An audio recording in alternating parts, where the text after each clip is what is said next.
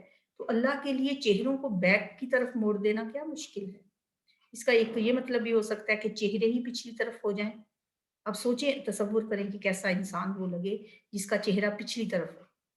یا یہ کہ ہم نتمسا وجوہن، ہم چہرے کو مٹا دیں اور اس کو ایسا کر دی فنا ردہا علی ادباریہ، یہ پیچھے گدی کی جو جگہ ہوتی ہے نا، اس طرح کا کر دیں اس کو، کچھ بھی نہ ہو چہرے کے اوپر، صاف چٹیل۔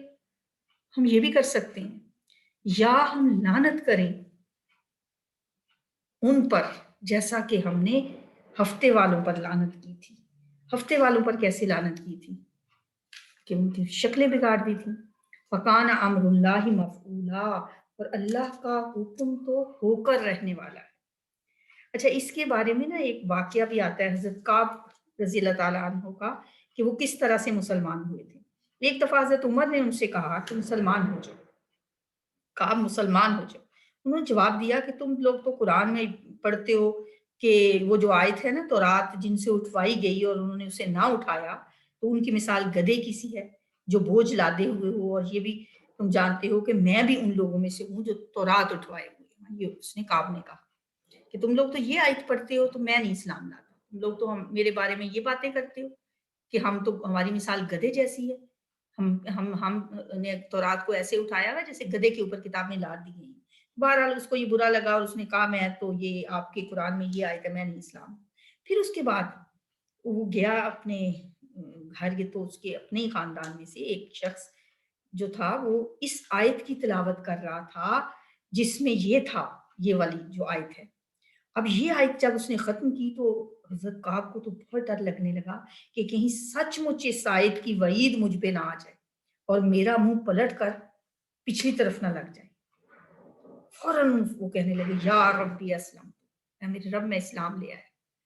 اللہ یہ کہہ رہے نا ایمان لے آؤ اس کتاب پہ، اس نبی پہ، ایسا نہ ہو کہ تمہارے چہرے مسخ ہو جائیں۔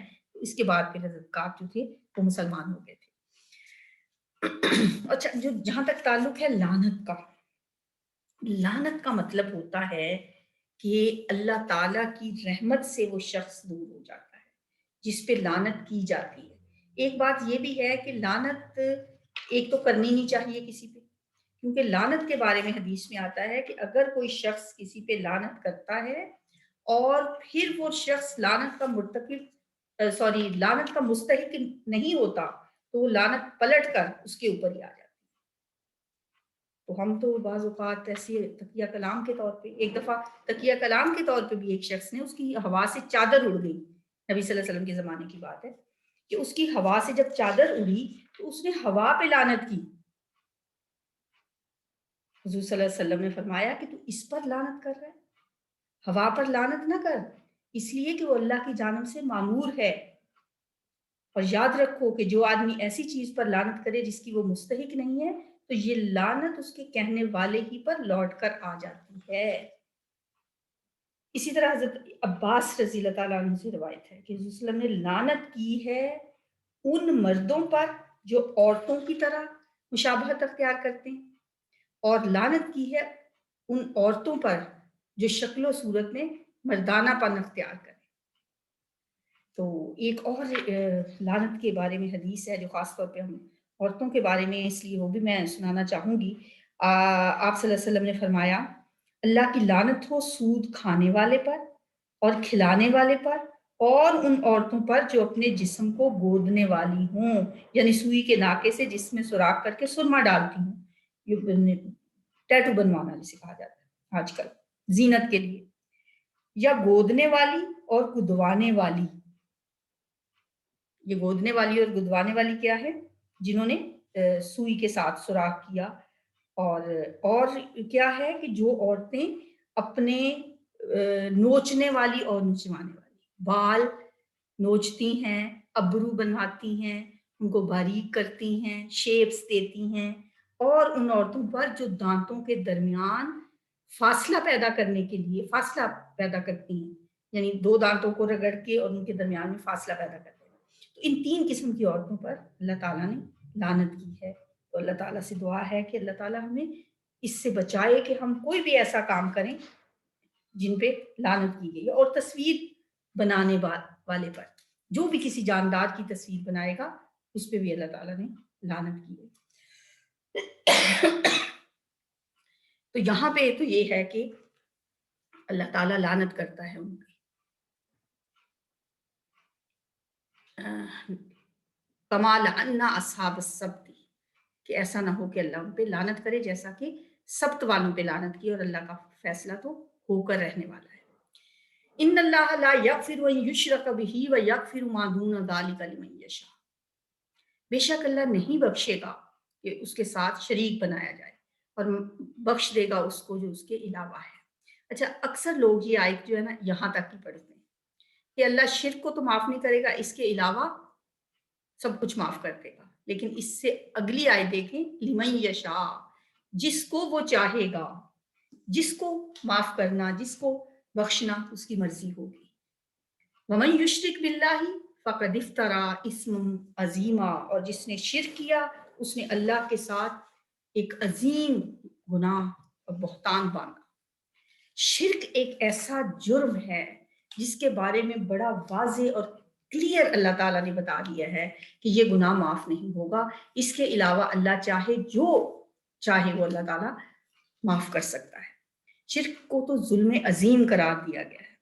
فرمایا وَمَن يُشْرِكْ بِاللَّهِ فَكَأَنَّمَا خَرَّ مِنَ السَّمَاءِ، جس نے شرک کیا گویا وہ آسمان کی بلندیوں سے گرا پستیوں میں آ رہا۔ اور ان الشرک لظلم عظیم، شرک کو ظلم عظیم بھی قرار دیا گیا ہے۔ ایک مسند احمد کی حدیث ہے کہ اللہ فرماتا ہے، اے میرے بندے، تو جب تک میری عبادت کرتا رہے گا اور مجھ سے نیک امید رکھے گا، میں بھی تمہاری خطائیں معاف کرتا رہوں گا۔ اے میرے بندے، اگر تو ساری زمین بھر کر خطائیں لے کر میرے پاس آئے گا تو میں زمین بھر اتنی ہی مغفرت لے کر تجھ سے ملوں گا، بشرطے کہ تو نے میرے ساتھ شرک نہ کیا ہو۔ تو شرک کی ہر صورت سے ہمیں بچنا چاہیے، چاہے وہ شرک وہ ہو جو اللہ کے ساتھ کسی کو شریک ٹھہرانا، اور چاہے شرک خفی ہو جیسے ہم نے کل پڑھا تھا، دکھاوا کرنا، ریاکاری کرنا، کوئی بھی کام دکھاوے کے لیے کرنا۔ الم تر الی الذین، کیا تو نے ان لوگوں کی طرف نہیں دیکھا؟ کون سے لوگ؟ الذین یزکون انفسہم، جو اپنے آپ کو بڑا پاک باز اور بہت ہی مزکی سمجھتے ہیں۔ وہ کہتے ہیں کہ ہم بڑی چیز ہیں، یا کسی بھی چیز پر انسان کو دیکھیں، شیطان انسان کے ساتھ ساتھ ہے۔ شیطان انسان کے نہ صرف ساتھ ساتھ ہے بلکہ شیطان بڑی پلاننگ سے کام کرتا ہے۔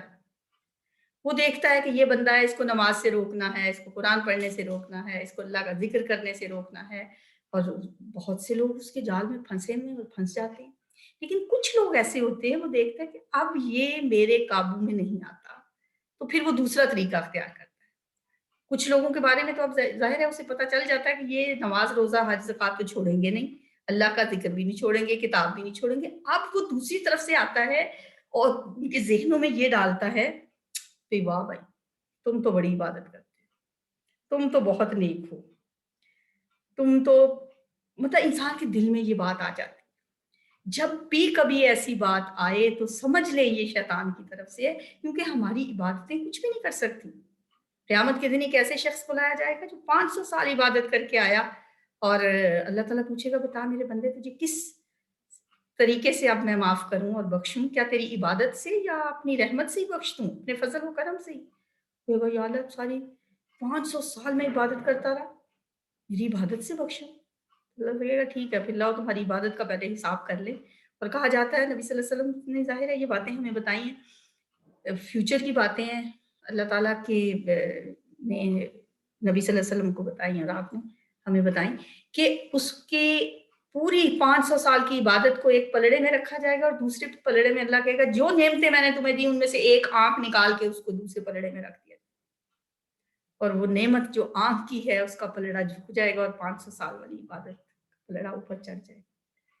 اللہ کہے گا حساب یہ تو یہاں تو حساب تو ہو گیا، اب بتا لے جاؤ اس کو جہنم میں، اب تو اس کا تو حساب ہو گیا۔ تو وہ کہے گا یا اللہ، پیچھے مڑ مڑ کے دیکھے گا، اللہ پوچھیں گے آپ کیا دیکھ رہا ہے؟ یا اللہ دیکھ رہا ہوں شاید تیری رحمت مجھے آواز دے۔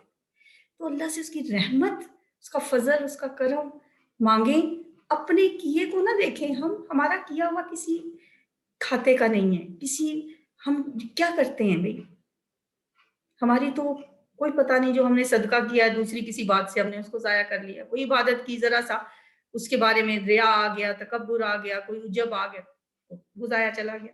تو ہمیں کبھی بھی اپنے آپ کو یہ نہیں سمجھنا چاہیے، نہ صرف عبادات کے معاملے میں، دنیا بھی عبادات باتوں میں بھی کیوں نہیں ہم نے اپنے آپ کو سمجھنا۔ پہلی بات تو یہ کہ اس میں کبر آ جاتا ہے، اور کبر کیا ہے؟ لا يدخل الجنت من كان في قلبه مثقال ذرة من کبر، وہ شخص جنت میں جائے گا ہی نہیں جس کے دل میں رائی کے دانے کے برابر بھی کبر ہوگا، تکبر ہوگا۔ اب کبر ایک ایسی بیماری ہے کہ اسے ام الامراض کہا جاتا ہے، اور بیماری کا علاج تب ہوتا ہے جب بیمار یہ مان لے کہ یہ بیماری مجھے ہے۔ یہ والی بیماری ایسی ہے کہ اس کو مریض مانتا ہی نہیں کہ مجھے یہ بیماری ہے۔ مجھے اکثر میں نے ایک کتاب پڑھی تھی، چھوٹا سا پمفلٹ، اس کا نام تھا ام الامراض۔ وہ کتاب پڑھنے کے بعد میں نے تو سوچا کہ دنیا کی سب سے زیادہ متکبر میں ہوں۔ اچھا میں نے اس کو آزمایا، مختلف اپنی کلاسز پہ اسٹوڈنٹ سے پوچھا بتائیں کبھی کسی نے تکبر کیا؟ بالکل بھی نہیں، کوئی ایک نہ بھی نہ کہے ہم نے تو کبھی تکبر نہیں کیا۔ پھر میں نے کچھ ایگزامپلز اس کتاب میں سے دی کہ یہ ایسی باتیں تو نہیں آپ کرتے کہیں؟ پھر پوری کلاس کے ہاتھ کھڑے، ہاں یہ تو ہم بھی کرتے۔ تو تکبر یہ نہیں ہے کہ ہم وہی شیطان جیسا تکبر کریں، تکبر چھوٹی چھوٹی باتوں میں ہوتا ہے۔ مطلب اس نے ایسی ایسی مثالیں اس میں دی ہوئی، اس نے کہا دیکھیں جب ہم کسی کو کہتے ہیں کہ یہ اس نے چائے بنائی ہے، ایسی چائے ہوتی ہے، ہم ان کے گھر گئے، باہر نکلتے ایک دوسرے کو اشارہ کرنا، پتہ نہیں لوگ کیسے پی لیتے ہیں ایسی چائے، پتہ نہیں لوگ کیسے رہ لیتے ہیں ایسے گھروں میں، پتہ نہیں لوگ ایسا کھانا کیسے کھا لیتے ہیں۔ یہ کون سی باتیں؟ سب تکبرانہ باتیں۔ میں جیسا کھانا بناتی ہوں دوسرا کوئی بنا ہی نہیں سکتا، میں جیسی چائے بناتی ہوں لوگوں کو تو آتا ہی نہیں۔ مطلب اپنے آپ کو کسی معاملے میں بھی جب ہم نے یہ سمجھنا ہے کہ میں جو کر سکتا ہوں کوئی دوسرا نہیں کر سکتا، بس وہ تکبر میں آ جاتا ہے۔ تو تکبر اللہ کو بالکل پسند نہیں ہے۔ فرمایا الکبر ردائی، کبر تو میری چادر ہے۔ جو ذرا سا بھی اپنے آپ کو بڑا سمجھتا ہے وہ مجھ سے میری چادر چھینتا ہے۔ اور دوسری بات یہ ہے کہ اللہ کو پتا ہے کہ کون مزکی ہے، کون پاک ہے۔ اللہ نے تو بتا دیا قد افلح من تزکا وذکر اسم ربہ فصلی۔ پھر مزکی بنو، لیکن کہو نا اپنے آپ کو مزکی بننا ہے تو وہ عادات، وہ خصلتیں اپنے اندر پیدا کر لو۔ اور اللہ کو صرف پتا ہے۔ ایک دفعہ حضرت زینب بنت ابی سلمہ فرماتی ہیں میرا نام پہلے اسلام سے پہلے میرا نام برہ تھا۔ آپ صلی اللہ علیہ وسلم نے اسے نام پوچھا تو میں نے وہی نام بتایا برہ، تو آپ نے فرمایا برہ کا مطلب ہوتا ہے نیک۔ اللہ کو پتا ہے کون زیادہ نیک ہے، یہ نام نہ رکھو۔ آپ نے یہ نام ہی بدل دیا، میں زینب نام رکھ لو، یعنی برہ نام آپ نے بدل دیا کہ ہم نہیں جانتے ہم میں سے کون نیک ہے، کون ہم میں سے کیسا ہے، کون اچھا ہے۔ بہرحال جی آگے چلتے ہیں جلدی سے۔ اور وہ ظلم نہیں کیے جائیں گے دھاگے برابر بھی۔ دیکھ لیجئے انظر کیف یفترون علی اللہ الکذب، کہ یہ لوگ کیسے بہتان باندھ رہے ہیں اللہ پر، اور کافی ہے یہی صریح گناہ اللہ پر جھوٹ گھڑنا۔ اللہ کی اولاد ہے، یہ یہود سے کہا جا رہا ہے نا، اہل کتاب سے کہا جا رہا ہے، تو یہ بہت بڑا گناہ ہے۔ کیا تو نے نہیں دیکھا ان لوگوں کی طرف جو دیے گئے ایک حصہ کتاب سے، ایک حصہ کتاب میں سے تورات دیے گئے؟ یؤمنون بالجبت، وہ ایمان لاتے ہیں بتوں پر۔ جبت کس کو کہتے ہیں؟ بتوں کو، والطاغوت اور شیطان پر۔ جبت اور طاغوت مختلف نام، ایک بت کا نام بھی تھا، لیکن جبت جادوگر کو بھی کہتے ہیں، جادو کو بھی کہتے ہیں، اسی طرح طاغوت بھی کاہن کو، شیطان کو۔ اور مالک بن انس فرماتے ہیں کہ اللہ کے سوا جن کی عبادت کی جاتی ہے وہ سب طاغوت ہیں، کیونکہ یہ تھا نا انعبدوا اللہ واجتنبوا الطاغوت، اللہ کی عبادت کرو اور طاغوت سے بچو۔ وَيَقُولُونَ لِلَّذِينَ، اور وہ کہتے ہیں ان لوگوں کے بارے میں جنہوں نے کفر کیا کہ یہ لوگ زیادہ ہدایت پر ہیں ان لوگوں کی نسبت جو ایمان لائے ہیں راستے کے لحاظ سے۔ یعنی اہل مکہ سے ایک دفعہ یہودیوں نے جا کے پوچھا کہ آپ ہمارے ساتھ مل کے نبی صلی اللہ علیہ وسلم کے خلاف ہم ایک محاذ بناتے ہیں، تو انہوں نے پوچھا اہل مکہ نے، آپ بتائیں کہ ہم میں سے کون اچھا ہے، ہم اچھے ہیں، محمد صلی اللہ علیہ وسلم اچھے؟ تو یہودیوں کا جو سردار تھا کعب بن اشرف، اس نے کہا کہ آپ لوگ زیادہ اچھے ہیں، مہمان نواز ہیں۔ انہوں نے بتایا ہم تو صلہ رحمی کرتے ہیں، ہم حاجیوں کو پانی پلاتے ہیں، ہم حاجیوں کی خدمت کرتے ہیں۔ محمد صلی اللہ علیہ وسلم نے تو رشتے ناطے سب توڑ دیے، نیا دین لے کے آ گیا۔ تو اس نے کہا کہ آپ ان سے زیادہ اچھے ہیں۔ تو یہ وہ بنی آیات ہے کہ یہ کہتے ہیں یہ لوگ زیادہ ہدایت پر ہیں ان لوگوں کی نسبت جو ایمان لائے سبیلا، راستے کے لحاظ سے۔ اللہ فرماتے ہیں یہ وہی لوگ ہیں کہ لعنت کی ان پر اللہ نے، اور جس پر اللہ لعنت کرے تو ہرگز نہیں آپ پائیں گے اس کا کوئی مددگار۔ کیا ان کے پاس کچھ حصہ ہے اللہ کی بادشاہت کا؟ نصیب من الملک، تو تب نہیں دیں گے وہ لوگوں کو کھجور کی گھٹلی کے ایک اس کھجور کی گھٹلی کے گھڑے برابر بھی، یعنی وہ جو ایک گھڑا سا ہوتا ہے نا کھجور کی گھٹلی میں ایک لائن سی ہوتی ہے، اس کے برابر بھی یہ کسی کو نہ دیں اگر ان کے پاس کوئی بادشاہت سے ذرا سا بھی حصہ ہوتا۔ تو یہ یہود کے بارے میں کہا جا رہا ہے، ان کی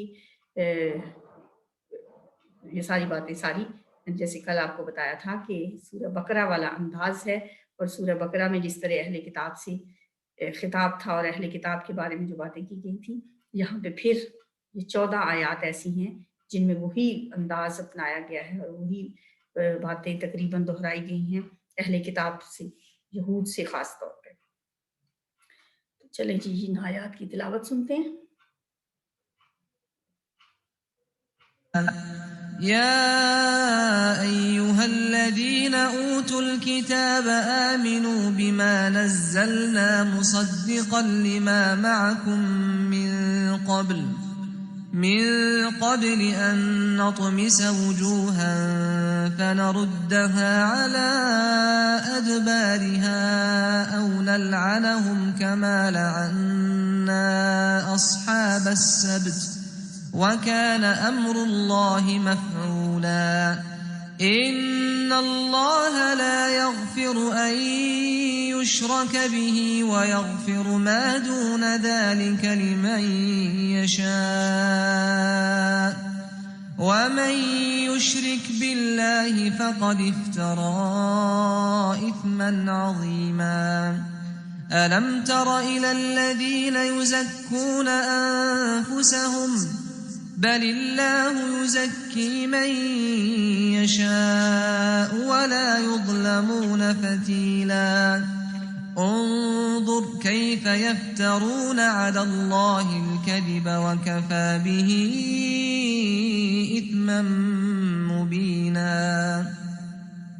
ألم تر إلى الذين أوتوا نصيبا من الكتاب يؤمنون بالجبت والطاغوت ويقولون للذين كفروا هؤلاء